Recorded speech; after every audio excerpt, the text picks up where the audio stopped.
Hello बच्चों, कैसे हैं आप लोग। आशा करता हूं कि आप लोग अच्छे होंगे और अच्छी तरह अपनी पढ़ाई कर रहे होंगे।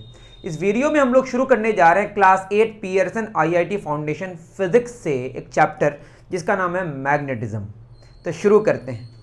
मैग्नेटिज्म मैंने ऑलरेडी बोर्ड में लिख के रखा है जिससे थोड़ा वक्त बच जाए, है ना। तो मैग्नेटिज्म की बात अगर शुरू करी जाए तो थोड़ा सा अगर हम पीछे की तरफ चलें तो एक हमने बॉडी के अंदर एक प्रॉपर्टी पढ़ा था, उसका नाम था मास। आपको याद होगा मास। मास जब भी दिमाग में आए तो आप इसका यूनिट याद रखें, किलोग्राम। जैसे मैं बोलता हूं कि मेरा मास कितना है, 55 किलोग्राम से या 60 किलोग्राम से, तो ये हमारे अंदर का क्या हुआ, मास हुआ। ठीक है, क्वांटिटी ऑफ मैटर। ठीक है, जैसे अर्थ का मास कितना है, 6 into 10 raise to the power of 24 kilograms. ये जो अर्थ के पास है, जो मास है, इसकी वजह से यह एक फील्ड चारों तरफ बना के रखता है, एक फील्ड बनाता है। उस फील्ड का नाम है ग्रेविटेशनल फील्ड। क्या नाम है बताइए, ग्रेविटेशनल फील्ड, या सिंपली अभी आप ग्रेविटी शॉर्ट में जाने। तो एक बात यह समझ आई कि जो मास है किसी बॉडी के अंदर, जिसको हम किलोग्राम में मेजर करते हैं, उसकी वजह से चारों तरफ जो एक फील्ड आता है, उस फील्ड का क्या नाम है बच्चों, ग्रेविटेशनल फील्ड। उसके बाद हमने कभी पढ़ा इलेक्ट्रिसिटी। इलेक्ट्रिसिटी में एक हमने वर्ड मतलब एक फिजिकल क्वांटिटी पढ़ा। बेसिकली मास एक फिजिकल क्वांटिटी है। उसके बाद हमने पढ़ा चार्ज। ये चार्ज कहाँ से आता है, एक बॉडी के अंदर तो चार्जेस होते ही हैं। जैसे मैं हूँ, या ये हमारे पास मार्कर है, इस मार्कर की अगर हम बात करें, ये मार्कर मॉलिक्यूल्स से बना है, और एक एक मॉलिक्यूल किससे बना है, एटम से बना है। मेरे प्रोनाउंसिएशन में आपको जाने की ज़रूरत नहीं है, आप ठीक कर लीजिएगा, ठीक है। तो ये जो बॉडी है, जो मार्कर है, it is made of molecules, और एक एक मॉलिक्यूल किससे बना है, एटम्स से, है ना। फिर एटम्स के अंदर चार्ज पार्टिकल्स होते हैं, लेकिन जितने निगेटिव होते हैं उतने ही पॉजिटिव होते हैं। एक प्रोसेस है जिसमें मैंने बहुत सारी बातें डिस्कस करी है पीछे के लेक्चर्स में। इलेक्ट्रिसिटी अगर पढ़ाया होगा तो रब करने से एक बॉडी के इलेक्ट्रॉन्स दूसरे में चले जाते हैं, एक में पॉजिटिव चार्ज आ जाता है, दूसरे में नेगेटिव चार्ज आ जाता है। व्हाटएवर, मैं नेट चार्ज की बात कर रहा हूं। मतलब बॉडी के अंदर दो तरह की प्रॉपर्टीज हैं, एक मास जो ऑलरेडी एग्जिस्ट करता ही है, उसकी वजह से ग्रेविटेशनल फील्ड आता है या ग्रेविटी कहते हैं, और बॉडी के अंदर ही चार्जेस होते हैं। और अगर हम रब करते हैं या किसी और प्रोसेस से बॉडी में अगर पॉजिटिव या निगेटिव चार्ज एक्सेस हो जाता है तो वो हमारा चार्ज हुआ, जिसको हम इलेक्ट्रिक चार्ज कहते हैं। इसका यूनिट होता है कूलम्ब, COULOMB। सी स्मॉल है और सिंबल इसका कैपिटल है। इसकी वजह से चारों तरफ एक फील्ड क्रिएट होता है। जैसे ऐसे इसको अगर रब कर दें तो कागज़ के टुकड़े अगर नज़दीक लेके आएँ तो वो अट्रैक्ट हो जाते हैं। उसकी वजह से जो फील्ड होता है, मतलब चार्ज की वजह से जो फील्ड होता है, इसको बोलते हैं हम लोग इलेक्ट्रिक फील्ड। कौन सी फील्ड, इलेक्ट्रिक फील्ड, है ना। तो दो तरह की फील्ड्स हमने पढ़े कि बॉडी के अंदर जो प्रॉपर्टी है मास, उसकी वजह से जो फील्ड होता है वो ग्रेविटी होता है या ग्रेविटेशनल फील्ड होता है, और चार्ज की वजह से इलेक्ट्रिक फील्ड, या सही कहें तो इलेक्ट्रोस्टैटिक फील्ड। बात समझ आ रही है। तो दो तरह के फील्ड्स हमने पढ़े, क्या क्या, ग्रेविटेशनल फील्ड जिसका रीजन है, जिसका कॉज है, जिसका सोर्स है मास, जिसका यूनिट है किलोग्राम ऐसा यूनिट। उसी तरीके से बॉडी के अंदर और एक प्रॉपर्टी होती है, लेकिन ये प्रॉपर्टी तब हमें एक्टिवली नजर आता है जब उसमें या तो एक्सेस ऑफ पॉजिटिव चार्ज होता है या एक्सेस ऑफ नेगेटिव चार्ज। ये कैसे होता है, जब बॉडी को रब करते हैं एक बॉडी को दूसरे बॉडी के साथ, तो एक बॉडी के इलेक्ट्रॉन्स दूसरे में चले जाते हैं। जिसमें इलेक्ट्रॉन्स जाते हैं वो निगेटिवली चार्ज हो जाता है, जिससे जाते हैं वो पॉजिटिवली चार्ज हो जाता है। उसमें अभी हम नहीं जा रहे हैं, बस इतना समझें कि रब करने की वजह से एक बॉडी में निगेटिव चार्ज आ जाता है, एक बॉडी में पॉजिटिव चार्ज एक्सेस आ जाता है। उसकी वजह से जो फील्ड चारों तरफ होता है उसको हम कहते हैं इलेक्ट्रिक फील्ड। मतलब दो फील्ड्स हैं हमारे पास, एक फील्ड का नाम है ग्रेविटेशनल फील्ड जिसका कॉज है मास, और दूसरा फील्ड है हमारा इलेक्ट्रिक फील्ड जिसका कॉज है चार्ज। अब आते हैं हम लोग मैग्नेटिज्म में। तो मैग्नेटिज्म अभी अगर हम बहुत पुराने मतलब बहुत हिस्ट्री की बात करें, बहुत पीछे की बात, तो अभी मैं जो बता रहा हूँ ये एडवांस चीज़ बता रहा हूँ कि जो मास है उसकी वजह से ग्रेविटेशनल फील्ड होता है, और चार्ज जो रेस्ट में रहता है या मोशन में भी रहे, अलग चार्ज जो फ्री चार्ज है। फ्री चार्ज क्या है, देखिए आपके वायर में, जो घर में वायर है, जो करंट है है ना, वायर में जो करंट फ्लो करता है तो वो इलेक्ट्रिक करंट है, उसमें चार्ज का फ्लो हो रहा है, लेकिन ओवरऑल पूरा जो वायर है वो न्यूट्रल है, मतलब जितना नेगेटिव चार्ज है उतना पॉजिटिव चार्ज है। बहुत बड़ी बड़ी बात हो जाएगी, उसमें भी नहीं जाना है। लेकिन इंडिविजुअली अगर अलग किसी बॉडी में नेट चार्ज आ गया, उसको हम लेके आगे बढ़ा रहे हैं, तो वो चार्ज तो है ही और साथ में वो चल भी रहा है, तो वो चार्ज का फ्लो हो गया, जिसको हम बोलते हैं इलेक्ट्रिक करंट।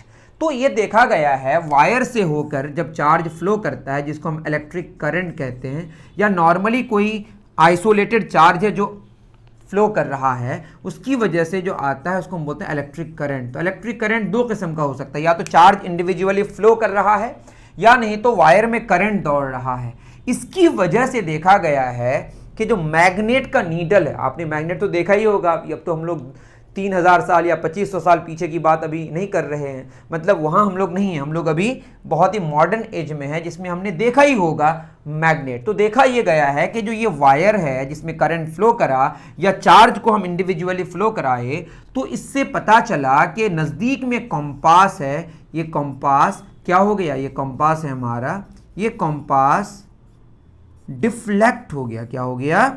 डिफ्लेक्ट हो गया। अभी मैं इंट्रोडक्शन दे रहा हूं, डोंट वरी। मैंने ये बोला कि अगर बॉडी के अंदर मास की बात करें, उसकी वजह से एक जो फील्ड क्रिएट होता है उसको हम बोलते हैं ग्रेविटेशनल फील्ड। फील्ड को आप यूं समझें जैसे मैं क्लास में हूँ खड़ा और क्लास में बातें कर रहा हूँ, तो सारे बच्चे मेरी तरफ देख रहे हैं, तो मेरा एक अपना फील्ड है जिसकी वजह से बच्चे इधर उधर नहीं कर सकते, उसको मेरी तरफ देखना है और पढ़ाई की तरफ कॉन्सेंट्रेट करना होता है। जो ही मैं वहाँ से निकल जाता हूँ तो मेरा फील्ड वहाँ से गायब हो जाता है और बच्चे इधर उधर करने लगते हैं।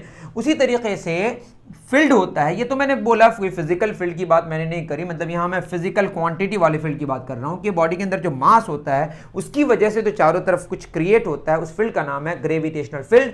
और चार्ज की वजह से जो फील्ड होता है उसको हम इलेक्ट्रिक फील्ड कहते हैं। और चार्ज अगर फ्लो करे, अगर वायर में करंट दौड़े, है ना, तो उसकी वजह से एक फील्ड क्रिएट होता है जिसका नाम है हमारा मैग्नेटिक फील्ड। तो चार्ज के फ्लो करने से या इलेक्ट्रिक करंट से, है ना, flow of charge, flow of charge, इसमें बहुत लंबा डिस्कशन है, इसमें नहीं जा रहा हूं। या हम बात करें इलेक्ट्रिक करंट की, तो तीन तरह के फिजिकल क्वांटिटीज हो गए। क्या क्या बताइए? एक तो हमारा मास, एक चार्ज, एक इलेक्ट्रिक करंट। इसकी वजह से जो हमारा फील्ड होता है, इस फील्ड का क्या नाम है? Magnetic field. वैसे याद रहे, फ्लो ऑफ चार्ज अगर हो इंडिविजुअली, अलग किसी बॉडी में कोई चार्ज है, नेट चार्ज है, पॉजिटिव या निगेटिव, जब वो फ्लो करता है तो उसकी वजह से इलेक्ट्रिक फील्ड भी आता है और मैग्नेटिक फील्ड भी आता है, लेकिन मैं अभी बस मैग्नेटिक फील्ड लगा। तो मैं ये कहना चाह रहा हूं कि तीन तरह के फील्ड्स हमारे नेचर में एग्जिस्ट करते हैं। क्या क्या? ग्रेविटेशनल फील्ड, जिसका हमारा कॉज क्या है? मास। दूसरा फील्ड हमने पढ़ा इलेक्ट्रिक फील्ड या इलेक्ट्रोस्टैटिक फील्ड, जिसका कॉज क्या? हमारा चार्ज। और तीसरी बात हमने पढ़ा कि अगर चार्ज फ्लो करे या इलेक्ट्रिक करंट हो, इलेक्ट्रिक करंट याद रहे, वायर में जो फ्लो करता है करंट, वो वायर न्यूट्रल होता है, इलेक्ट्रिकली न्यूट्रल होता है, उसमें नेट चार्ज जीरो होता है। उसकी वजह से जो फील्ड होता है उसमें मैग्नेटिक फील्ड क्रिएट हुआ। ये कैसे पता चला? कि कंपास, मैग्नेट वाला जो नीडल है उसको लेके आए तो वो डिफ्लेक्ट हो गया। मैग्नेट वाला जो कंपास है, अभी कंपास के बारे में आगे डिस्कस करेंगे, आपने चूंकि मैग्नेट देख ही लिया होगा इसलिए मैंने बोल रहा हूँ। मैं क्या कह रहा हूं कि तीन तरह के फील्ड्स हैं। क्या क्या? आप याद रख लें, ग्रेविटेशनल फील्ड, दूसरा इलेक्ट्रोस्टैटिक फील्ड, और तीसरा कौन सा field? Magnetic field. Gravitational field का रीजन, सोर्स, कॉज क्या है? मास। और दूसरा हमारे पास कौन सा फील्ड है? इलेक्ट्रिक फील्ड या इलेक्ट्रोस्टैटिक फील्ड, जिसका कॉज क्या है, जिसका सोर्स क्या है, जिसका रीजन क्या है? चार्ज। तीसरी बात होती है चार्ज का फ्लो या इलेक्ट्रिक करंट, जिसकी वजह से चारों तरफ क्रिएट होता है कुछ कुछ, उसका नाम है मैग्नेटिक फील्ड। आई थिंक आपको बात समझ आई होगी कि तीन तरह के फील्ड्स हैं हमारे नेचर में। ग्रेविटेशनल फील्ड जिसका कॉज मास है, दूसरा इलेक्ट्रिक फील्ड जिसका कॉज चार्ज है, तीसरा हमारा मैग्नेटिक फील्ड जिसका कॉज है फ्लो ऑफ चार्ज या इलेक्ट्रिक करंट। ये बात आप लिख लें कि मास कॉजेज ग्रेविटेशनल फील्ड। उसके बाद दूसरा लिखें आप, electric charge causes electrostatic field and flow of charge और electric current causes what? Magnetic field. Okay, तीन बातें हो गई। क्या क्या हमने जाना बताइए बच्चों? Mass is the source of what? Gravitational field. अब आप एक बात देखें, जैसे अर्थ के पास बहुत सारा मास है, बहुत ज़्यादा मास है, तो उसका फील्ड बहुत ज़्यादा है। ये कलम के पास मास कम है तो इसका फील्ड कम है, लेकिन है इसके पास भी ग्रेविटेशनल फील्ड चारों तरफ। तो अर्थ का फील्ड और इसका फील्ड, जब फील्ड्स का इंटरेक्शन होता है तो फोर्स लगता है। Interaction of fields causes force. Okay, ये ख्याल में रखें। दूसरा हमने क्या जाना, इलेक्ट्रिक चार्ज है ना, इज द सोर्स ऑफ, मैं रेस्ट की बात कर रहा हूं, is the source of electric field या इलेक्ट्रोस्टैटिक फील्ड बोले तो ज़्यादा अच्छा है, इलेक्ट्रोस्टैटिक फील्ड। तीसरी बात हमारे पास क्या हुई, फ्लो ऑफ चार्ज या इलेक्ट्रिक करंट, या एक बात और जो आप लोग ऑलरेडी जानते होंगे, जो आपने मैग्नेट मार्केट में देखा होगा, वो हमारा एक मैग्नेट है ना, वो मटेरियल मैग्नेट है, और मटेरियल मैग्नेट मतलब सिंपली मैग्नेट है ना, इज द कॉज ऑफ, है ना, मैग्नेटिक फील्ड। ख्याल में रहे, अगर चार्ज अलग से फ्लो कर रहा है, इट ऑल्सो कॉजेज कौन सा फील्ड, इलेक्ट्रिक फील्ड। तो अगर आप कंक्लूड करें तो बात ये समझ आई कि मास ग्रेविटेशनल फील्ड का सोर्स है और फील्ड्स के इंटरेक्शन से क्या लगता है, फोर्स। ये आप जान लें, लेकिन सेम नेचर का होना चाहिए कि ग्रेविटेशनल फील्ड का ग्रेविटेशनल फील्ड के साथ इंटरेक्शन होगा तो ग्रेविटेशनल फोर्स लगेगा। उसी तरह से इलेक्ट्रिक फील्ड का इलेक्ट्रिक फील्ड के साथ इंटरेक्शन होगा तो इलेक्ट्रिक फोर्स लगेगा। उसी तरीके से हमारा मैग्नेटिक फील्ड का मैग्नेटिक फील्ड के साथ इंटरेक्शन होगा तो मैग्नेटिक फोर्स लगेगा। वैसे इलेक्ट्रिक और मैग्नेटिक एक दूसरे से मिलती जुलती चीज़ें हैं, तो वो इलेक्ट्रोमैग्नेटिक फील्ड आएगा, वो बाद में पढ़ेंगे हम लोग। हमने क्या जाना कि क्या interaction of fields causes force. कौन सा फोर्स, ये होता है फील्ड फोर्स या non contact force, causes field forces, या इसको हम बोलते हैं नॉन कॉन्टैक्ट फोर्स। अब मैं बोल रहा हूं, ध्यान से सुनिएगा, मैं बहुत ही खराब लिखा, interaction of fields causes field force और नॉन कॉन्टैक्ट फोर्स। जैसे ग्रेविटेशनल फील्ड्स का इंटरेक्शन होगा तो ग्रेविटेशनल फोर्स लगेगा, जैसे अर्थ और इस मार्कर के बीच कौन सा फोर्स लग रहा है, ग्रेविटेशनल फोर्स। क्यों, क्योंकि अर्थ के पास ग्रेविटेशनल फील्ड है और मार्कर के पास भी ग्रेविटेशनल फील्ड है। उसी तरीके से आगे आप समझ सकते हैं। तो ये हमारा इंट्रोडक्शन था कि तीन तरह के, तीन फिजिकल क्वांटिटीज है या तीन सोर्सेज हैं। एक सोर्स है हमारा ग्रेविटेशनल फील्ड का जिसका सोर्स मास है, दूसरा है इलेक्ट्रिक फील्ड का जिसका सोर्स चार्ज है, तीसरा हमारा है मैग्नेटिक फील्ड जिसका सोर्स या तो नेचुरली ऑकरिंग मैग्नेट है जो हमारा मैग्नेट है मतलब मटेरियल मैग्नेट है, और दूसरा इलेक्ट्रिक करंट है या तीसरा फ्लो ऑफ चार्ज है। ओके, चलिए आगे हम लोग समझते हैं। कुछ कहानी में आते हैं, हिस्ट्री में। अगर कहानी की तरफ, तो इंट्रोडक्शन हो गया हमारा। हिस्ट्री में अगर आए हैं तो 600 BC की बात, मैं अभी आपकी किताब को फॉलो करूंगा। आप और डिटेल जानना चाहें तो या तो चैट जीपीटी या इंटरनेट का आप इस्तेमाल कर सकते हैं, है ना। 600 BC की अगर हम बात करें, बिफोर क्राइस्ट, मतलब आज 2023 है ना, जो भी हमारा 2023 चल रहा है ये ईयर, 2023 साल से पहले और 600 साल पहले, मतलब 2600 ईयर्स पहले की बात हो रही है ना। Greeks knew that certain form of iron ore had the property of attracting small pieces of iron। तो 600 BC में ये जो क्रेडिट जाता है किसको जाता है, ग्रीक्स को। तो ग्रीक्स जानते थे, ये मैं लिखाने वाला नहीं हूँ, आपकी कहानी बस बोल रहा हूँ, है ना, कि certain form of iron ore had the property of, iron का बहुत सारा ओर होता है, केमिस्ट्री की बात हो गई, है ना। तो उसमें प्रॉपर्टी होती है किसकी, मैग्नेटिक प्रॉपर्टी, मतलब छोटे छोटे पीस ऑफ आयरन को, मतलब वो जो मैग्नेट का ओर है, अभी ओर क्या है ये आपको खुद जानना है। तो कुछ मैग्नेटिक ओर हैं, है ना, certain form of iron ore, एक उसमें प्रॉपर्टी है कि जो आयरन के, आयरन ओर की बात हो रही है, ओर कौन सा वाला, आयरन ओर। तो आयरन का ओर ये कौन जानते थे, ग्रीक्स जानते थे। आज से कितने साल पहले, 2600 ईयर्स पहले, कि जो आयरन का ओर है कुछ सर्टेन फॉर्म, किसी स्पेसिफिक फॉर्म का, वो छोटे छोटे आयरन के टुकड़े को अट्रैक्ट कर सकते हैं। इसी का नाम था हमारा मैग्नेटाइट। क्या नाम था भी और है भी, मैग्नेटाइट, या इसको मतलब लोड स्टोन, है ना, लोड स्टोन का आई थिंक मीनिंग होता है ना, ओल्ड इंग्लिश वर्ड मीनिंग वे, रास्ता। ये जो लोड स्टोन है इसका मीनिंग निकल के आता है क्या, रास्ता। समझेंगे क्यों? देखिए मैग्नेटाइट क्या हो गया, नेचुरली ऑकरिंग मैग्नेट, जो हमारा नेचर में मैग्नेट एग्जिस्ट करता है। दूसरी तरह से मैग्नेट हमको कैसे उसका फील्ड मिलता है, मैग्नेटिक फील्ड या मैग्नेट कैसे हमको टेम्परेरी या जैसे भी प्राप्त होगा, कैसे होगा, करंट से या चार्ज के फ्लो से। आगे हम लोग अच्छे से जानेंगे। ये मिला जो है ना magnetite, the iron ore called, जो आयरन का ओर है उसका नाम था मैग्नेटाइट, जो मिला कहाँ, मैग्नेशिया में। मैग्नेशिया कहाँ पे था, इन एशिया माइनर। अब एशिया माइनर उस वक्त का नाम है, लेकिन जब हम वीडियो बना रहे हैं अभी ये एक्चुअल में मॉडर्न तुर्की, मॉडर्न टर्की में एग्जिस्ट करता है। अभी अगर देखा जाए तो मॉडर्न टर्की जहाँ पे, या तुर्की जिसको बोलते हैं हम लोग हिंदी में, वो वहाँ पे एग्जिस्ट करता है। एशिया माइनर में नाम है मैग्नेशिया नाम की जगह, वहाँ पे हमारा मैग्नेटाइट या लोड स्टोन जिसको कहते हैं, लोड स्टोन का मीनिंग वैसे रास्ता है ना, वो आयरन का ओर। मैं फिर बता रहा हूँ 600 BC में ही ग्रीक्स इनके बारे में जानते थे।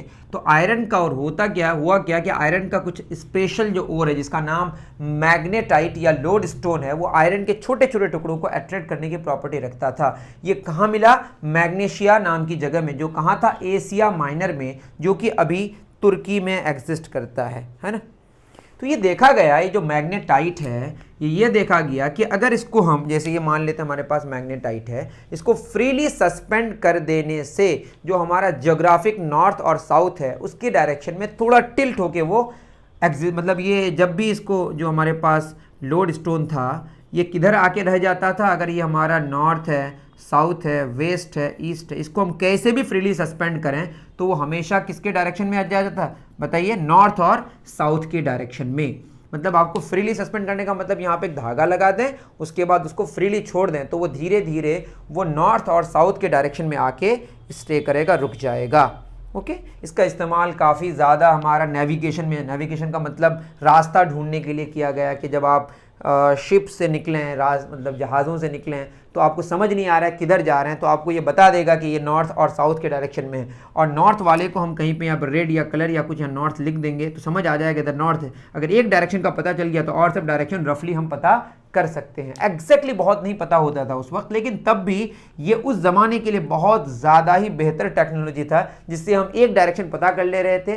थोड़ा सा एरर भी होता था, लेकिन तब भी बहुत हद तक पहले की तुलना में काफ़ी ज़्यादा एडवांस था। तो उस ज़माने के लिए बहुत बड़ी डिस्कवरी थी, ठीक है, मैग्नेटाइट। लेकिन बहुत सारी बातें इसके बारे में पता नहीं थी। जैसे अभी हमें पता चला आके कि हाँ, कि करंट फ्लो करेगा वायर से या चार्ज का फ्लो होगा, तो वो भी सोर्स है मैग्नेटिक फील्ड का। उस ज़माने में सिर्फ मैग्नेटिक फील्ड का सोर्स हम लोग ये समझते थे कि नेचुरली ऑकरिंग मैग्नेट ही सिर्फ सोर्स है किसका, मैग्नेटिज्म का। ओके, मैग्नेटिक फील्ड का। तो आई थिंक आपको हिस्ट्री भी समझ आ गई कि 600 BC पहले की बात है ना। ग्रीक्स इस बारे में जानते थे। मैग्नेशिया नाम की जगह है जहाँ पे एशिया माइनर में पड़ता है, जो कि आज के ज़माने में मॉडर्न तुर्की में है ना, वो एग्जिस्ट करता है, टर्की में एग्जिस्ट करता है। तो वो मैग्नेटाइट नाम की चीज़ है जिसमें आयरन और ऑक्सीजन होता है, Fe3O4। अगर मैं सही हूँ आप देख लीजिएगा इसका फार्मूला मैग्नेटाइट का, Fe3O4 होना चाहिए। Fe मतलब फेरम या फेरस, व्हाटएवर, मैं केमिस्ट्री उतना नहीं समझ पाता। ये हमारा क्या है, लोहा, और ये हमारा ऑक्सीजन। तो लोहा और ऑक्सीजन का 3:4 रेशियो होता है, इससे बनता है मैग्नेटाइट, है ना। ये नेचुरली ऑकरिंग मैग्नेट है। तो बात ये समझ आई कि मास की वजह से हमारे पास जो फील्ड क्रिएट हुआ ग्रेविटेशनल फील्ड है, चार्ज की वजह से इलेक्ट्रिक फील्ड है, और मैग्नेट की वजह से या फ्लो ऑफ चार्ज की वजह से या इलेक्ट्रिक करंट की वजह से हमारा मैग्नेटिक फील्ड हुआ। अब आते हैं हम लोग मैग्नेट्स में, जो आपकी किताब में जिस तरीके से चीज़ें गिवन है उसको डिस्कस करते हैं। क्या हमारा है, मैग्नेट्स। तो मैग्नेट्स की अगर हम बात करें, जो नेचुरली ऑकरिंग सब्सटेंसेस जो भी हमारा है ना, मैं लिख भी दे रहा हूँ, नेचुरली ऑकरिंग, मैं फिर कह रहा हूं जो मैग्नेट है, आर्टिफिशियली मैग्नेट बनाया जा सकता है, लेकिन अभी हम बात करें नेचुरली ऑकरिंग मैग्नेट्स की। Naturally occurring substances which have the property of have the property of attracting pieces of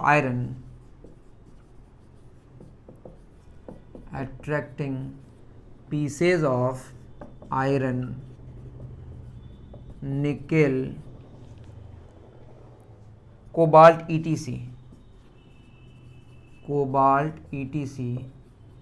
are called natural magnets। अभी डेफिनेशन मैं क्यों लिखाया कि आपको समझाना है। देखिए, मैं बात आर्टिफिशियल मैग्नेट्स की नहीं कर रहा हूँ, मैं नेचुरल मैग्नेट्स की बात कर रहा हूँ कि नेचुरली कुछ ऐसे सब्सटेंसेस हमें मिलते हैं, जैसे नेचुरली हमें हाइड्रोजन मिलता है, ऑक्सीजन मिलता है, पानी मिलता है ना। ऐसे सब्सटेंसेस जो अट्रैक्ट करते हैं किसको, छोटे पीस ऑफ आयरन को, निकल को, कोबाल्ट को, इनको हम नेचुरल मैग्नेट्स कहते हैं। मैं फिर कह रहा हूँ, ये जो आयरन है, निकल है, ये कोबाल्ट हैं, ये मैग्नेटिक सब्सटेंसेस कहलाते हैं। मतलब आयरन, निकल और कोबाल्ट जो मैग्नेट की तरफ अट्रैक्ट होते हैं, इनको हम क्या बोलते हैं बताइए, मैग्नेटिक सब्सटेंसेस। अब यहाँ पे भी एक बात है, ध्यान से सुनिए। जो मैग्नेटिक सब्सटेंसेस हैं, इसमें भी अगर बात करें, ये भी 3 तरीके के होते हैं जो बहुत ज़्यादा स्ट्रांगली अट्रैक्ट होते हैं किसकी तरफ, मैग्नेट्स की तरफ। उसको हम बोलते हैं फेरो मैग्नेटिक सब्सटेंसेस। आपके सिलेबस में, मतलब आपके पास आप जो भी किताब में अभी क्लास 10 तक के स्टैंडर्ड में पढ़ेंगे, वो सारा का सारा फेरो मैग्नेटिक सब्सटेंसेस पढ़ेंगे जो स्ट्रांगली अट्रैक्ट होते हैं। जो वीकली अट्रैक्ट होते हैं उसको हम बोलते हैं पारा मैग्नेटिक मटेरियल्स। और जो अट्रैक्ट नहीं, रिपेल होते हैं, ये एक अजीब बात आप सुन रहे होंगे, उनको हम बोलते हैं डाया मैग्नेटिक सब्सटेंसेस। तो ख्याल में रहे कि मैग्नेटिक सब्सटेंसेस की कितनी किस्में हैं बताइए, क्या क्या, फेरो, पारा और डाया। हम लोग ये दोनों अभी डिस्कस नहीं करेंगे, हम लोग क्या डिस्कस करेंगे, फेरो। तो याद रहे कि जो भी हम अभी इस्तेमाल करेंगे, आयरन, निकल, कोबाल्ट, इस तरह की चीज़ें, ये सारा का सारा फेरो मैग्नेटिक मटेरियल्स होंगे, फेरो मैग्नेटिक सब्सटेंसेस होंगे। ठीक है, तो जब भी हम कह रहे हैं मैग्नेटिक सब्सटेंसेस, तो you need to consider, you need to assume के हम आयरन, निकल, कोबाल्ट की बात कर रहे हैं, हम फेरो मैग्नेटिक सब्सटेंसेस की बात करते हैं। और जो हम बोलेंगे मैग्नेटिक सब्सटेंस नहीं है, तो बेसिकली वो डाया मैग्नेटिक सब्सटेंसेस होंगे। पारा थोड़ा थोड़ा अट्रैक्ट होता है, पारा भी डिस्कस हम नहीं करेंगे। तो एक बात समझ आ गई कि हम लोग जिसको मैग्नेटिक सब्सटेंसेस कहेंगे वो क्या होगा, फेरो होगा, और जो मैग्नेटिक सब्सटेंस नहीं होंगे वो क्या होगा, डाया होगा। ओके, आई थिंक आपको बात समझ आ रही है। ठीक, एक बात तो ये समझ आ गई। दूसरी बात और क्या है कि अगर हम ये नेचुरली ऑकरिंग मैग्नेट है जो कि हमारा Fe3O4 होता है, या जो भी नेचुरल मैग्नेट्स हैं, उसको अगर हम आयरन के साथ रब करते हैं, तो वो जो आयरन का टुकड़ा है उसमें भी कुछ कुछ प्रॉपर्टी आ जाती है, किसकी, मैग्नेट की। On rubbing a piece of iron with lodestone, है ना, ये जो हमारा कॉल्ड नेचुरल मैग्नेट्स, इसमें तो आ गए। तो जिसमें हमारा एग्जाम्पल की बात करें, ये क्या है, लोड स्टोन है। तो load stone is one of the naturally occurring magnets. Okay,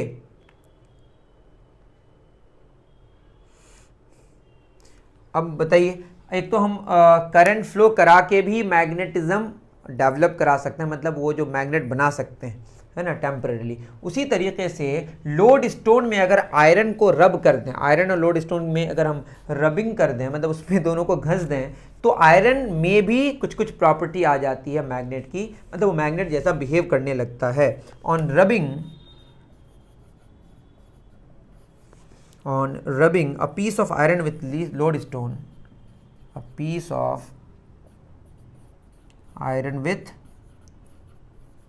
lodestone का फॉर्मूला आप जाके नेट में सर्च करें कि आई थिंक होना चाहिए Fe3O4, है ना, lodestone, the piece of iron acquires, the piece of iron acquires, मैं कोशिश कर रहा हूँ कि आपको अपनी किताब से पढ़ूँ। इसका रीज़न ये है कि आप जब स्टडी करें तो आपको बात समझ आए, जो चीज़ें यहाँ पे छूटी हैं, जो चीज़ें कम लिखी हैं, उसको मैं और एडवांस बता दूँ आपको। ठीक है, एक्वायर्स मैग्नेटिक प्रॉपर्टीज़। अब मैग्नेटिक प्रॉपर्टीज़ आगे पढ़ेंगे क्या क्या है। ठीक, on rubbing a piece of iron with lodestone के साथ अगर आयरन को हम रब करते हैं तो वो जो आयरन का पीस है उसमें भी मैग्नेटिक प्रॉपर्टीज आ जाती है, मतलब वो वैसा बिहेव करता है जैसा कि मैग्नेट करता है। ऐसे मैग्नेट्स को हम आर्टिफिशियल मैग्नेट्स कहते हैं। मतलब एक तो नेचुरली ऑकरिंग मैग्नेट है, दूसरा को हमने क्या किया, लोड स्टोन के सहारे से आयरन के टुकड़े को मैंने क्या किया, लोड स्टोन के साथ रब किया। लोड स्टोन ऑलरेडी पहले मैग्नेटिक सब्सटेंस था, अब आयरन भी वैसा बिहेव करने लगा, तो ये हमने करा है, तो नेचर में ही सारी चीजें, लेकिन चूंकि हमारे प्रोसेस के थ्रू हुआ ये, इसलिए इसका नाम है आर्टिफिशियल मैग्नेट्स। तो दीज आर कॉल्ड, ठीक है, these type of magnets are known as, these are called artificial magnets। मैं बहुत ख़राब लिख रहा हूँ, आराम से आप समझ सकते हैं। ठीक, एक बात तो ये समझ आ गई।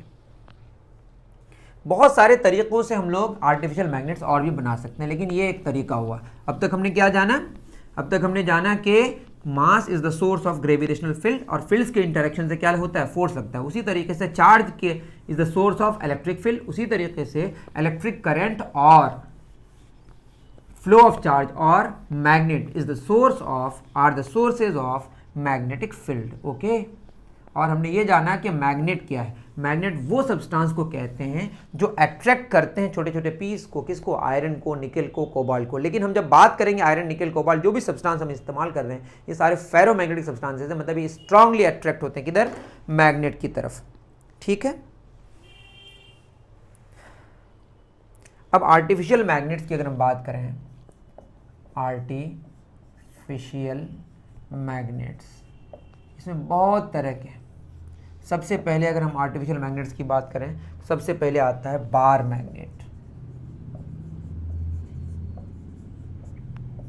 ठीक है, मैंने तो आपको एक बता दिया कि लोड स्टोन और आयरन को अगर हम रब करें, मतलब आयरन को लोड स्टोन के ऊपर रब करें, उसका तरीका है, रब करने से आयरन में भी कुछ प्रॉपर्टी आ जाती है, लेकिन वो टेम्परेरी आती है, उसको परमानेंट करना है तो और भी बेहतर तरीके से करने की ज़रूरत है। जो भी हो, इन प्रोसेस को हम बाद में जानेंगे, लेकिन अभी हम जान रहे हैं कि आर्टिफिशियल मैग्नेट्स जो होते हैं उसमें सबसे ज़्यादा जो फेमस है वो क्या है, हमारा बार मैग्नेट है ना। इसका ये कैसा होता है, बार मैग्नेट बार जैसा होता है।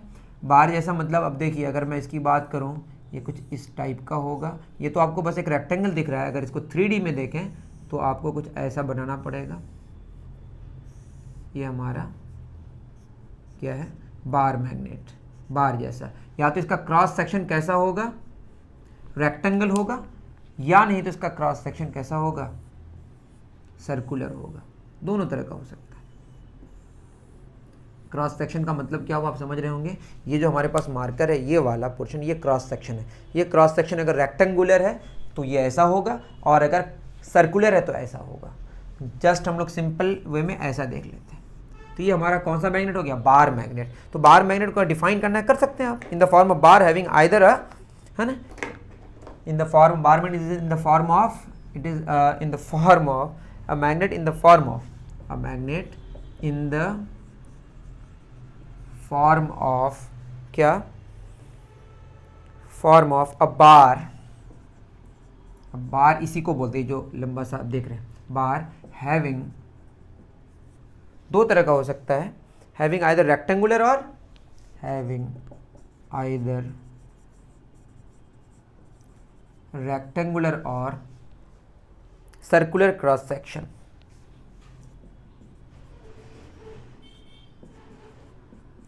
तो अगर हम बात करें किसकी, बार मैग्नेट की, तो इसका क्रॉस सेक्शन दो तरीके का हो सकता है। क्या क्या, रेक्टेंगुलर हो सकता है या सर्कुलर हो सकता है। एक तरफ नॉर्थ पोल होता है, दूसरी तरफ साउथ पोल। यहाँ पे भी एक तरफ नॉर्थ पोल, दूसरी तरफ साउथ पोल। अब ये क्या चीज़ है, इसको आगे हम जानेंगे, बस अभी मैग्नेट आपको बता रहे हैं कि किस तरीके का होता है ना।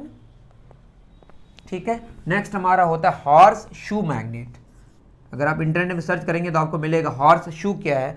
हॉर्स जैसे हम लोग शू पहनते हैं, है ना, इंसान लोग, उसी तरह से हॉर्स को भी शू पहनाया जाता है, मतलब उसके पैर के सबसे नीचे वाले पोर्शन में कुछ इस टाइप का फंसा दिया जाता है उसको, उस तरह का, उस शेप का जो मैग्नेट होता है उसको हम बोलते हैं हॉर्स शू मैग्नेट। तो हॉर्स शू मैग्नेट क्या है, a magnet which is U shaped. तो ये कैसा होता है, बोलिए, यू शेप्ड, है ना। और ये किसके तरह रिजम्बल, मतलब किस, एंड रिजम्बल्स मैं बता रहा हूँ, रिजेंबल्स मतलब किसके तरह ये दिखता है, a horse shoe, horse shoe. Resemble मतलब उसके तरह हो जाना।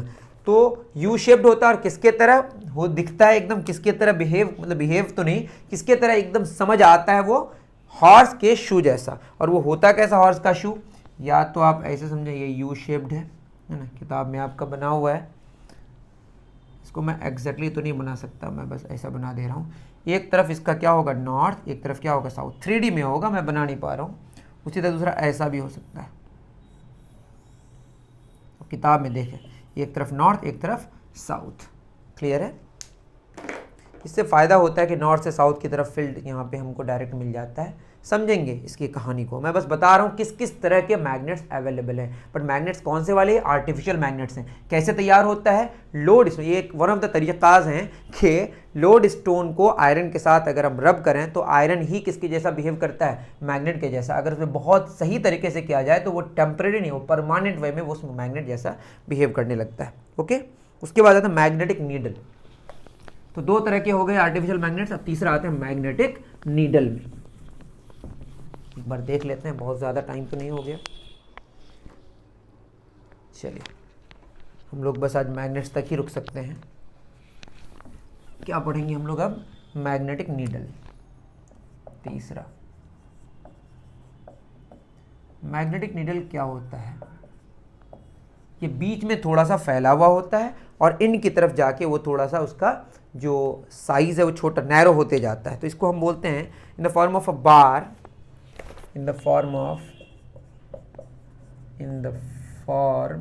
Of a bar. होता तो बार के जैसा ही है, लेकिन क्या होता है, which is tapered from the centre, which is, इसको अंग्रेजी में बोलते हैं टैपर्ड।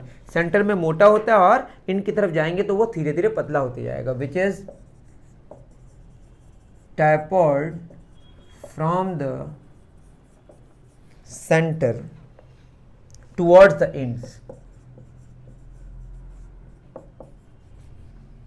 ठीक है बच्चों, and is pivoted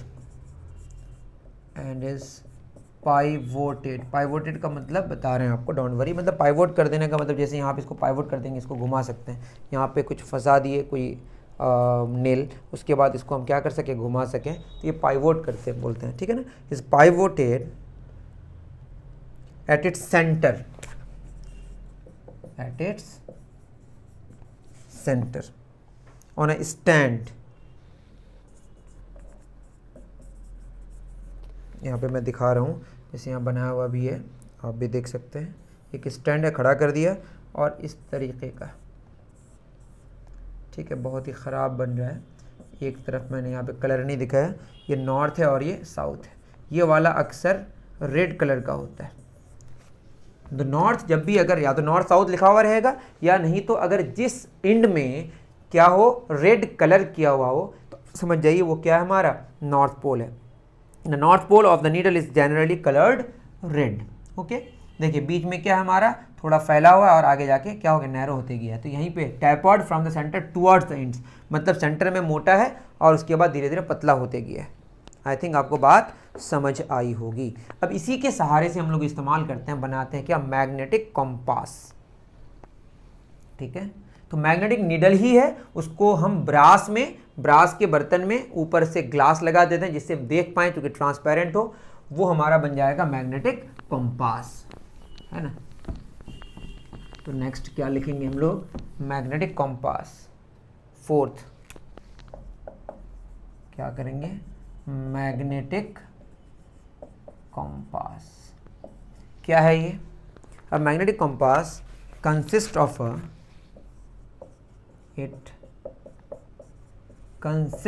of small magnetic needle. Small क्यों, सुविधा हो थोड़ी हमें, ज़्यादा बड़ा होगा तो उसको कैरी करना बड़ा मुश्किल हो जाएगा। पाइवोटेड द सेंटर, जो कि ऑलरेडी हम लोग कर चुके हैं, सेंटर में पाइवोट किया, उसके अराउंड वो घूम सके। एंड इनकेस्ड, और उसको डाल दिया गया किसमें, and encased in a small अब छोटा सा है तो छोटा सा ही बॉक्स चाहिए, small brass box.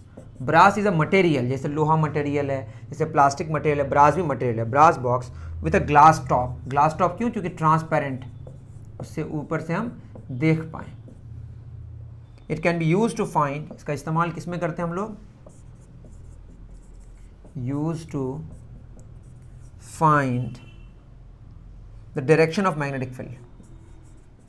Magnetic field किस डायरेक्शन में है, अब ये मैग्नेटिक फील्ड अलग से हम लोग आगे जाके पढ़ेंगे। फिर मैग्नेट का अपना फील्ड होता है, मैं फिर बता दूं, जैसे इलेक्ट्रिक फील्ड होता है उसी तरह मैग्नेटिक फील्ड होता है। मैग्नेटिक फील्ड का डायरेक्शन किधर लिया जाता है? जिस डायरेक्शन में नॉर्थ वाला, जहाँ पे भी आप हैं, वो जो आपका नीडल है नॉर्थ जिस डायरेक्शन में पॉइंट करेगा, उसी फील्ड के डायरेक्शन को, उसी डायरेक्शन को हम बोलते हैं मैग्नेटिक फील्ड का डायरेक्शन। ठीक है, तो आपके पास अगर मैग्नेटिक कंपास है तो आपको नॉर्थ किधर दिख रहा है वो तो आपको समझ ही आ रहा होगा, तो वो डायरेक्शन किसका होगा? मैग्नेटिक फील्ड का। मतलब सिंपल सी बात है कि इसका इस्तेमाल हम मैग्नेटिक फील्ड का डायरेक्शन के लिए हम इस्तेमाल कर सकते हैं कि किधर, use to find the direction of magnetic field. और क्या कर सकते हैं? At a place and also test the polarity of magnet, है ना, एट अ प्लेस और एट अ पॉइंट एंड, और क्या कर सकते हैं? ऑल्सो टू टेस्ट, अब ये ऑलरेडी हमें पता है मैग्नेटिक कंपास में किधर नॉर्थ है किधर साउथ है। अब दूसरा मैग्नेट जो लेके आएंगे वो अगर रिपल हो रहा है जिधर लेके आए, इसका मतलब जो वाला पोल हम नज़दीक लेके आ रहे हैं वो नॉर्थ पोल है ना। नॉर्थ के नज़दीक अगर लेके आए मतलब ये हमारा इधर रेड है और दूसरा वाला हमने कोई एक लेके आया, इसमें कुछ भी नहीं किया हुआ है, तो यहाँ पे अगर ये रिपेल हो गया, ये अगर रिपेल हो गया तो ये नॉर्थ है तो ये भी नॉर्थ होगा, और अगर अट्रैक्ट हो गया तो साउथ होगा। बात समझ आ रही है? And also to test the polarity of magnet,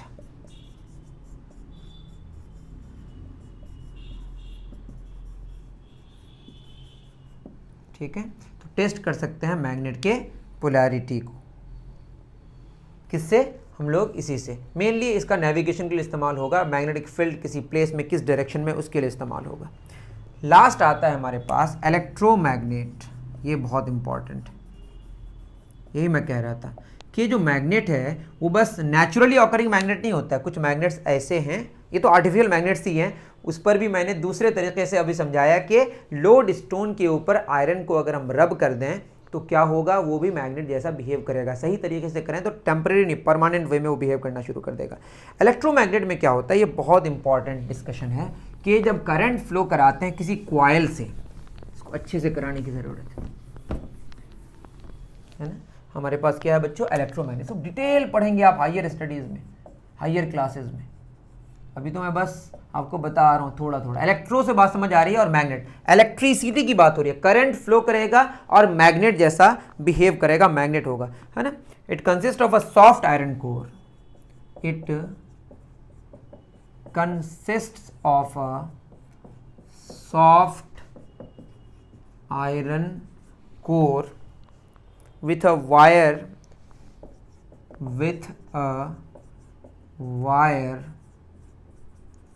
wound around it। देखिए क्या है, फिगर भी आपका बना हुआ होगा कि यहाँ पे हमारे पास एक कोर है,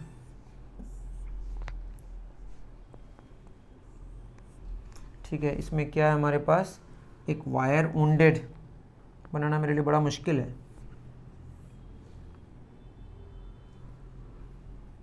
यहाँ बनाने की कोशिश करी गई है ना। ये हमारे पास आयरन का कोर है, इसमें हमने क्या कर दिया है बताइए, ये एक्चुअली ऐसे वुंडेड है, अंदर की तरफ भी गया बाहर की तरफ, ऐसे जैसे होता है ना कि धागा, देखें धागा ऐसे लपेटा हुआ होता है, वुंडेड होता है, वही वाली बात हो रही है। एक्चुअली इसको हम सोलेनॉइड कहते हैं, बाद में इसको आप पढ़ेंगे क्या बोलते हैं इसको, सोलेनॉइड। इधर से बाहर से हमने सप्लाई दे दिया, ये बैटरी है और यहाँ पे एक स्विच है, स्विच को ऑन करेंगे तो क्या फ्लो करेगा, करंट फ्लो करेगा, और जब करंट फ्लो करेगा तो आप सोचिए यहाँ पे करंट फ्लो करेगा, करंट इस यहाँ पे एक सर्कल में घूमेगा, यहाँ पे घूमेगा, यहाँ पे भी घूमेगा, यहाँ पे भी घूमेगा। तो जब सर्कल में घूमेगा तो चारों तरफ कौन सा फील्ड आ जाएगा? Magnetic field. और बीच में हमने क्या डाला है बताइए? सॉफ्ट आयरन का कोर। सॉफ्ट आयरन का कोर क्या करता है? वो मैग्नेटिक फील्ड को अपनी तरफ ले लेता है और उसके अंदर मैग्नेटिज्म डेवलप करके वो खुद को मैग्नेट जैसा बिहेव करवाता है। समझे? तो it consist of a soft iron core. तो सॉफ्ट आयरन कोर का काम क्या है? ये जो करंट फ्लो करेगा, इससे जो मैग्नेटिक फील्ड्स आएंगे, ये मैग्नेटिक फील्ड किधर को लेके जाएगा? अपनी तरफ लेके जाएगा। अंदर में क्या है? Soft iron core. ये सॉफ्ट आयरन कोर इस सिचुएशन में किसके जैसा बिहेव करेगा? मैग्नेट जैसा। बात समझ आ रही है? क्योंकि मैंने पहले ही कहा था कि अगर हम आयरन का, जैसे हमारे पास क्या है? लोड स्टोन है। लोड स्टोन के ऊपर अगर हम रब कराएं किसको? आयरन के पीस को, तो आयरन का पीस किसके जैसा बिहेव करता है? मैग्नेट जैसा। उसी तरीके से यहाँ पे हमारे पास सोर्स लोड स्टोन नहीं है, सोर्स क्या है? करंट है। जब करंट फ्लो करेगा तो मैग्नेटिक फील्ड होगा। मैग्नेटिक फील्ड किससे गुजरेगा? सॉफ्ट आयरन से। अब सॉफ्ट आयरन होता है, हार्ड आयरन होता है। अभी सॉफ्ट आयरन आप जाने कि आयरन की भी बहुत किस्में हैं। तो सॉफ्ट आयरन की प्रॉपर्टी ये होती है कि सारा वो जो फील्ड है वो किसकी तरफ लेके जाना चाहेगा? अपने अंदर की तरफ लेके जाना चाहेगा, जिसकी वजह से वो खुद मैग्नेट जैसा बिहेव करेगा। कब तक? जब तक इसमें करंट फ्लो करेगा। क्लियर है? The soft iron piece, the अंदर जो पीस सॉफ्ट आयरन पीस है, द सॉफ्ट आयरन पीस, बहुत डिटेल जानेंगे, ये तो बस इंट्रोडक्शन है। Acts as a magnet. कब तक? जब तक करंट फ्लो करेगा। Acts as a magnet as long as current, as long as current passes through the coil। coil है हमारा, passes through the coil। ये जो हम इस तरीके से करते हैं इसको सोलेनॉइड कहते हैं। कहीं भी आप जानना चाहें जान सकते हैं। सोलेनॉइड है ना, थोड़ा सा आपके लिए मैं छोड़ दिया कुछ कुछ चीज़ें।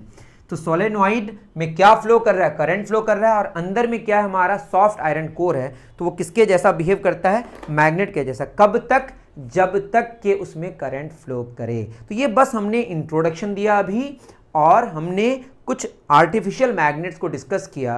बार magnets, horseshoe magnet, magnetic needle, magnetic compass, electromagnet, ये सारी बातें हमने डिस्कस करी। नेक्स्ट हम लोग प्रॉपर्टीज ऑफ मैग्नेट्स, और अगर कुछ होगा तो डिस्कस करने की कोशिश करेंगे नेक्स्ट वीडियो में। मिलते हैं फिर नेक्स्ट वीडियो में। Thank you very much.